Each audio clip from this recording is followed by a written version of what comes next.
Everybody, this is Jeff Veale, the business guru, coming to you in the early morning from downtown Manila. And my guest is on the other side of the world in Minnesota, in fact. And for her, it's approximately 7:30 at night. Let me tell you about this wonderful woman. And she is, I know her personally from other shows. She's an amazing woman. Her name is Mary Stanley. And Mary is a holistic, neurodiverse and trauma practitioner, host of Optimize My Life talk show radio, business company name, Supportive Minds, Unmasking Neurodiversity, and Optimize My Life radio. Industry, she's done a lot of things, this woman. She's like a pocket rocket. Neurodiversity, advocacy, personal development, mental wellness, coaching, media, podcasting. Years in the industry, over 15 years in personal development and neurodiverse family advocacy. Brief description of her business, Supportive Minds, Unmasking Neurodiversity. And she'll tell us all about that shortly, guys, for those of you who don't know. An educational platform that empowers neurodivergent individuals and their families by exploring the mind, removing labels, very important, guys, remove a lot of those labels, and building connections through personalized natural approaches.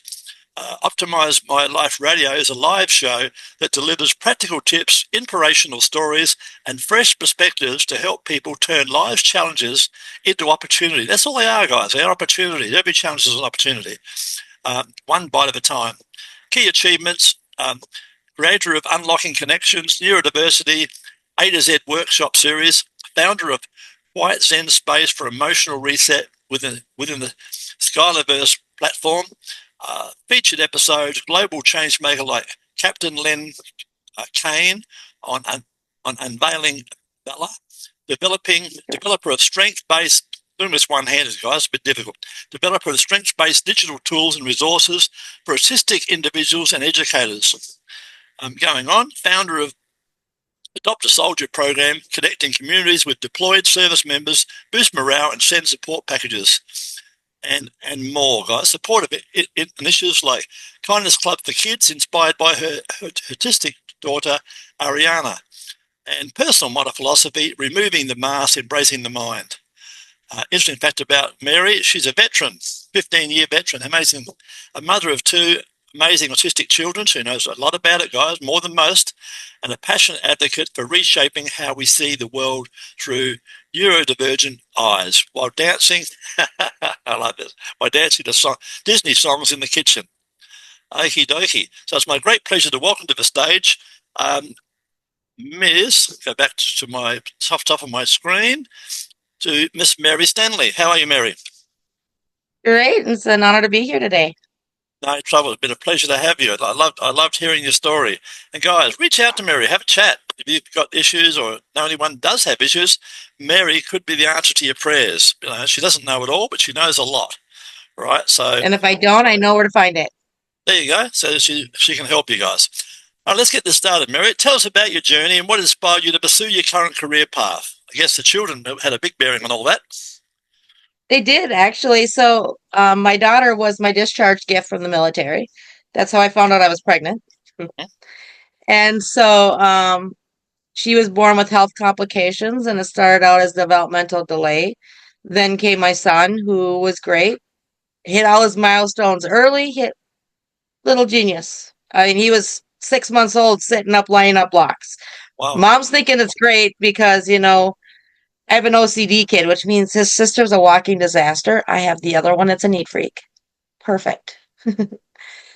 He stopped talking. The lady that helped my daughter said, you know, he might be autistic. I didn't know what it even was.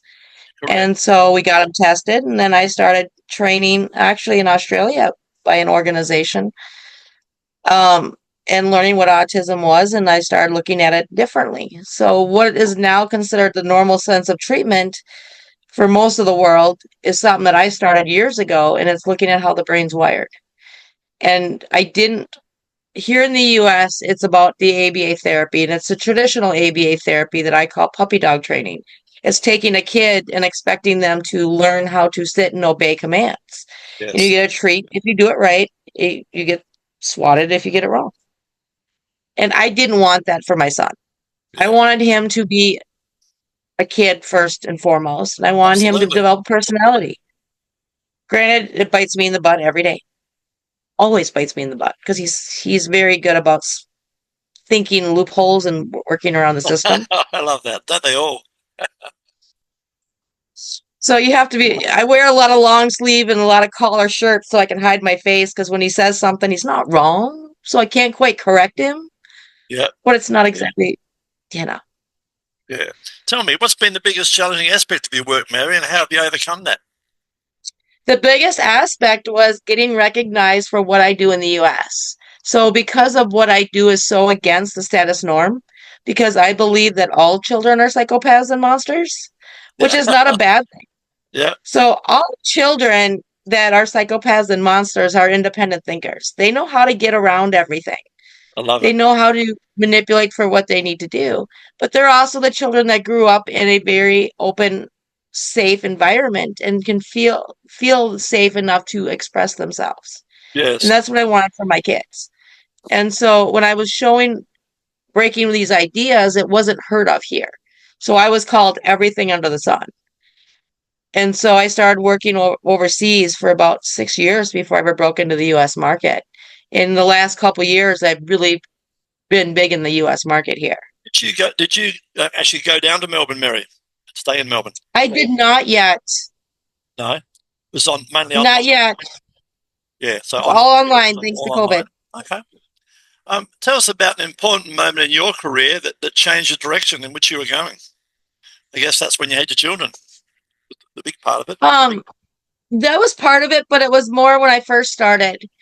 And so I was listening to every marketer telling you how to sit, how to stand, how to dress, how to say things. Right. And it was, you was a big part of it. And a couple other guys were a big part of helping me stop doing the scripts and stop just preparing it for everything and just talk. Yeah. I'm pretty entertaining when I'm not scripted. Tell me, I'm just curious. You're in the army for 15 years.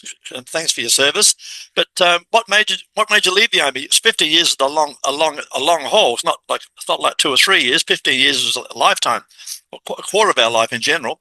But what made you leave? What was your reason behind that? Medical discharge. Again? I got a medical discharge out. All right. Okay. I ended up hurting my back. Otherwise, you might still be there. You would still be there. Yeah, interesting. You've obviously made a lot of friends over the years. In your opinion, what are the key qualities and skills, Mary, that have contributed to your success? You know what? A big part of it was the military. I've learned that with autism primarily, that they think linear and they actually think almost identical to how soldiers think. So it made it easy for me to understand their thinking and how they thought to figure out the wiring issues and complexity of the brain. And the other part is one of our ethos in the Army is we never quit, we never give up. Yeah, that's and awesome. So every time I hit that roadblock, yep. I always had to figure out an alternative way of doing things. Well, I tell people, I never had that plan B. Yeah, I tell people, you got to have rain to see the rainbow, right? So keep moving forward. Tell me, Mary, in your opinion, how do you stay motivated and continue to innovate in your field? What's the secret there?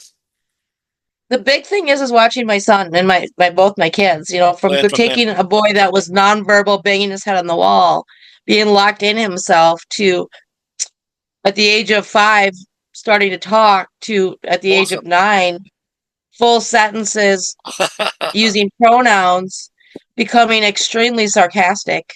Yes. Not a bad thing.